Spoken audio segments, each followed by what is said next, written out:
आध्यात्मिक जगत का एक अलौकिक नाम है। ज़्यादा इंट्रोडक्शन नहीं दूंगी क्योंकि जो चेहरा है जिनसे हम बात करने वाले हैं आप खुद ही पहचान जाएंगे। मोटिवेशनल स्पिरिचुअल इन्फ्लुएंसर है और वो खुद का परिचय ऐसे देते हैं कि राधा रमन जो मंदिर हैं उसके वो मार्केटिंग हेड कहलाते हैं खुद को, और उसकी एक वजह है। इसी से इंटरव्यू की शुरुआत करना चाहूँगी। सबसे पहले MIT वर्ल्ड पीस यूनिवर्सिटी में आपका बहुत बहुत स्वागत। युवा शक्ति, युवा नेतृत्व, इन सब पे आपकी क्या सोच है, और जैसे आप युवाओं को स्पिरिचुअलिटी की तरफ लेकर आ रहे हैं, जैसे आपने अपना एक परिचय दिया है यूनिक वे में, क्या कहेंगे? ये भूमि जैसे संत तुकाराम की है। तुकाराम जी एक सितार वाद्य रखते हैं, ठीक है। उस वाद्य में एक क्वालिटी होती है, अगर उसके वायर टू टाइट है तो म्यूज़िक नहीं आ सकता, और अगर उसके वायर टू लूज हैं तो म्यूज़िक नहीं आ सकता। एक फिक्स फॉर्मेट में सेट है तो भी म्यूज़िक आ सकता है।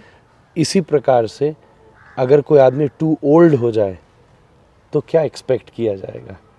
टू टाइट बच्चा हो तो अभी उसको सीखने की ज़रूरत है। पर युवा शक्ति और युवा जीवन वो बिल्कुल परफेक्ट अलाइनमेंट है जिस सितार में से म्यूज़िक आ सकता है और जिसमें अनलिमिटेड करने की पॉसिबिलिटी होती है।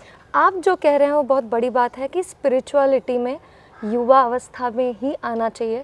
जो पहले एक ऐसा नोशन था कि एजुकेशन, जॉब, ये सब हो जाने के बाद लोग अपनी वो एक जर्नी शुरू करते थे, लेकिन एक नई धारणा क्रिएट की जा रही नए भारत में, क्या कहेंगे उसके बारे में? बिल्कुल, हर चीज़ के लिए युवा की आवश्यकता है, और उसी प्रकार से अध्यात्म भी युवा में ही सब कुछ घट सकता है।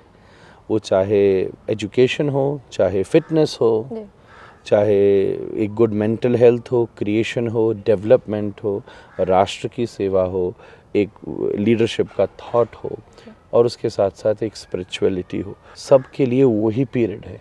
उसके बाद का तो जो एक फेज़ है जो हमने किया है, केवल वही इनकलकेट करने का फेज़ है। मैं ये नहीं कहूँगा कि जब सब कुछ ख़त्म हो जाए तो जो करना होता है उसको स्पिरिचुअलिटी कहते हैं। जो सब चीज़ के साथ में की जाती है उसी का नाम स्पिरिचुअलिटी है। अगर भारत में लोग संस्कृत जान जाएंगे तो ये बदलाव दिखेगा कि भारत 100 वर्ष आगे चल रहा है।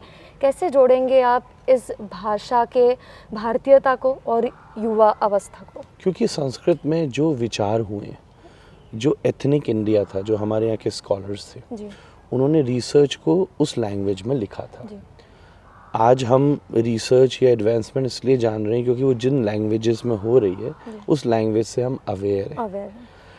सिमिलरली आज हम संस्कृत की बात करें तो जो स्टेटस ऑफ लिटरेचर है, रिसर्च है, आज प्लैनेट्स की कैलकुलेशंस हैं, आज आप देखिए मतलब जितना कुछ साइंस में क्रिएट हो रहा है वो कहीं ना कहीं उसका रेफरेंस हमें हमारे यहाँ बहुत आसानी से मिल जाता है। हर चीज़ में मेडिकल साइंस है, जिसको आयुर्वेद कहते हैं, सुश्रुत कहते हैं। केवल मैं आयुर्वेद की या नेचुरल थेरेपी की बात ही नहीं करूं, पर जो मेडिसिनल साइंस है वो सब संस्कृत में पहले से मौजूद है। जैसे मेडिकल साइंस में एक बहुत नई प्रैक्टिस आई है जिसको चाइल्ड बर्थ में जिसको सैरोगेसी कहते हैं।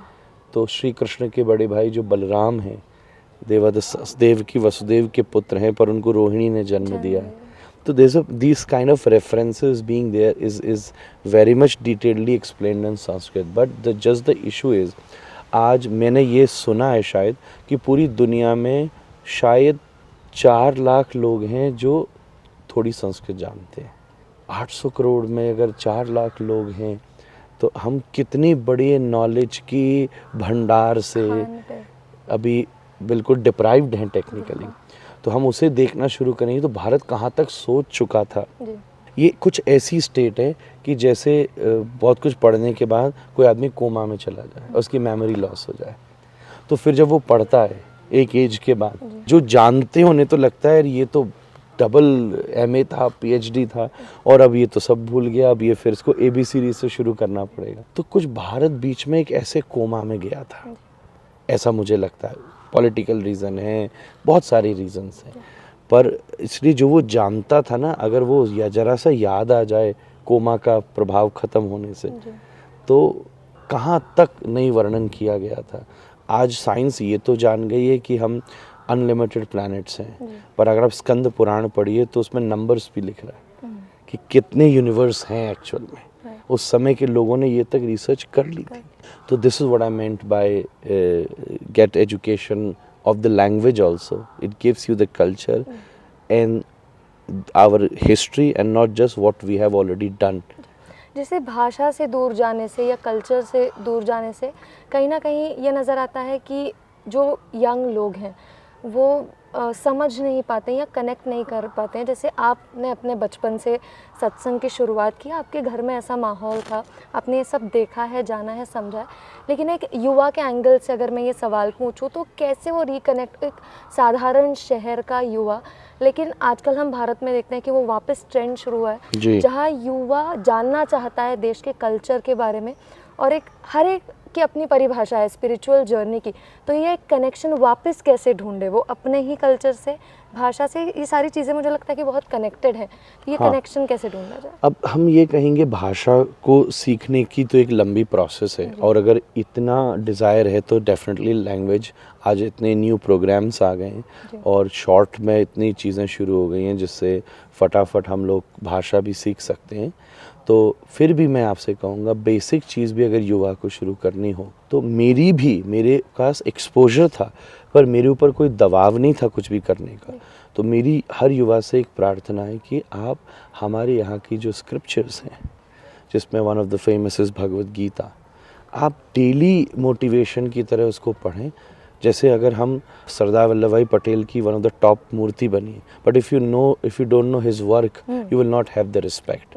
सिमिलरली हमारे यहाँ की जो फिलॉसफी है वो कितनी हाई लेवल है, ये एक्सपीरियंस नहीं होगा तो फिर हम उसको कैसे रिस्पेक्ट कर सकेंगे। तो गो थ्रू रेदर देन कि जो सुन रहे हैं उसी को देखने से बेटर है आप बुक्स स्क्रिप्चर्स में जाइए, तो आपकी लाइफ बहुत जोरदार होगी। Towards the end of this interview 2 सवाल पूछना चाहूँगी कि कैसे आप भारत को देखते हैं आने वाले समय में, और एक ट्रेंड शुरू है स्पिरिचुअल टूरिज्म का। हम देखते हैं कि लोगों को वृंदावन, काशी, मथुरा जाना है और जानना है, कैसे देखते हैं आप इन सबको? भारत को मैं देखता हूँ पीस एम्बेसडर के रूप में, ह्यूमैनिटी को रीस्टैब्लिश करने के रूप में, और भारत असीमित संभावनाओं का क्षेत्र है जो कि धीरे धीरे आगे बढ़ रहा है।